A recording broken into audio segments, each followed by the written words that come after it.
Saludo a Adrián Moreno, economista que habitualmente está con nosotros. Vamos a ver en medio de todo este clima económico cómo se han estado moviendo los CDRs. Adrián, buenas tardes.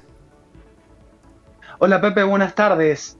¿Los CDRs temblarán? Esa es la pregunta de hoy y tiene que ver básicamente, Pepe, con lo que pasará en esta semana. Es una semana donde está el punto focalizado en la reunión de Jackson Hole, donde se reúnen los bancos, los banqueros centrales de todo el mundo se reúnen ahí para direccionar la política monetaria de los distintos países. Es un lugar obviamente muy acogedor y muy tranquilo, pero ahí también se está decidiendo el futuro del mundo, por decirlo de alguna manera, en la política monetaria. Y sabes, Pepe, que los CDRs están de alguna manera tambaleando porque se espera muy fuertemente este dato que tiene que ver con qué vaya a decidir la Fed a partir de la reunión de septiembre. Recordemos que los tipos de interés han escalado hasta el 5,25, 5,50 de interés y esto de alguna manera repercute en las compañías, sobre todo en aquellas tecnológicas, por eso temblarán o no los CDRs. Vemos al índice Nasdaq, que es aquel que está compuesto principalmente por acciones de innovación y de tecnología, 3 semanas en caída. Entonces creo que en este concepto hay que estar focalizando y monitoreando a las compañías globales y en especial a las de innovación, porque se esperará fuertemente este dato donde Jerome Powell realizará un discurso, como lo hace habitualmente, el día viernes por la tarde. Y en este concepto seguramente que nos dará pistas sobre qué acontecerá. Recordemos que hay una suba de tasa adicional que está todavía ahí en veremos, con un signo de pregunta, y que muchos de los inversores a nivel global están esperando a ver qué va a suceder. Y por otro lado también la pista central sobre cuándo empezaría el ciclo de bajas de tasas de la Reserva Federal, que por lo pronto está proyectado aproximadamente para el mes de mayo del próximo año, pero eventualmente podría adelantarse o también se podría demorar en el tiempo, y esto creo que va a ser fundamental para el crecimiento de las compañías en el mundo y obviamente repercutir a nuestras inversiones en Argentina. Eh, me- Por lo pronto, el índice VIX está correlacionando bastante bien, que es aquel que funciona en una correlación negativa u opuesta al S&P 500. Entonces, en este contexto, por ahora, estamos en un ritmo de tranquilidad, Pepe. bueno, en algún momento las tasas tendrán que empezar a bajar, pero lo cierto es que la tendencia hasta ahora, de tanto, es ir subiendo.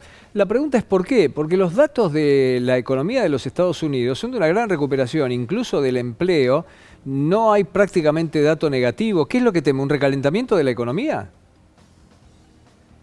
Exacto, lo que se teme es, por un lado, el recalentamiento de la economía y el que, recordemos, digo yo, pensé que estamos en Argentina, aquellos estadounidenses que están viviendo allá y obviamente esto repercute en el mundo, están sufriendo una inflación, una suba generalizada de precios en torno al 3,2%.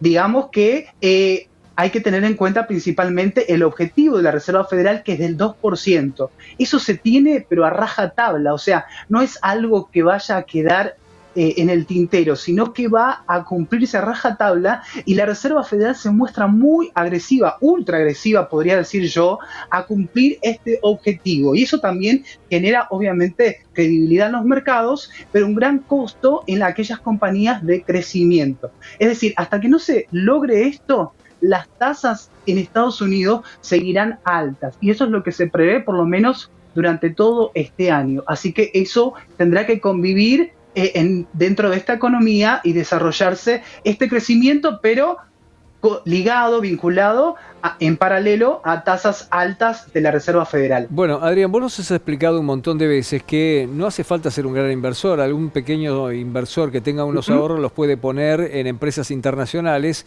eventualmente utilizando este instrumento, el CDR. Entonces, ¿cómo ves vos que de acuerdo a cómo evolucione el tema, por ejemplo, en los Estados Unidos, la gente podría moverse aquí? ¿Qué es lo que debe observar puntualmente?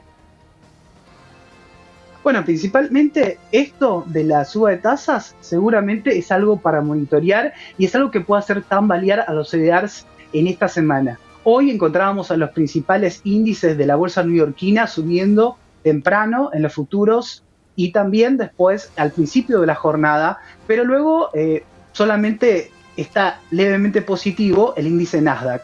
Entonces, en este contexto me parece que hay que ver estas cuestiones, seguramente posicionarse, viste que dentro de una cartera, en un portafolio de inversiones y sobre todo de acciones de equity, hay que diversificar, es decir, no poner todo en unas mismas canastas. Entonces, en este contexto, creo que es propicio que por ahí se tome cierta estrategia en acciones que son muchas más conservadoras, como Coca-Cola, como Procter & Gamble, etcétera, que tienen buenos dividendos, que también tienen, digamos, un comportamiento ligado al consumo en los Estados Unidos y en el mundo también. Entonces creo que, por ejemplo, estas acciones podrían ser una buena Bien. recomendación.